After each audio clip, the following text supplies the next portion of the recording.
نحمدہ و نصلی علی رسولہ الکریم اما بعد۔ عبقری نالج چینل کے معزز سامعین و ناظرین، السلام علیکم ورحمۃ اللہ وبرکاتہ۔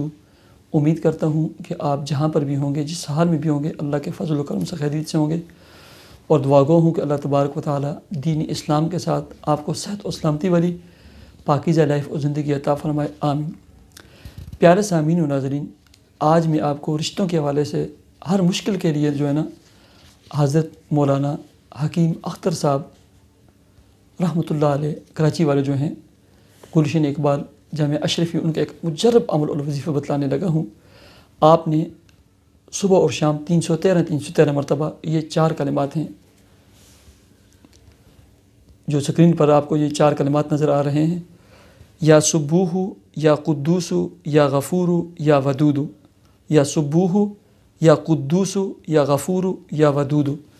یہ 4 کلمات آپ نے نا صبح اور شام جو ہے نا 313 مرتبہ پڑھنے ہیں، اور اس کے بعد دعا کرنی ہے، ٹھیک ہے۔ اور اس کے ساتھ آپ نے 313 مرتبہ استغفر اللہ پڑھیں، مزید سونے کے اوپر سہاگا ہوگا۔ اللہ تبارک و تعالیٰ مجھے اور آپ کو عمل کی توفیق عطا فرمائے۔ مجھے اجازت دیجیے، اللہ حافظ۔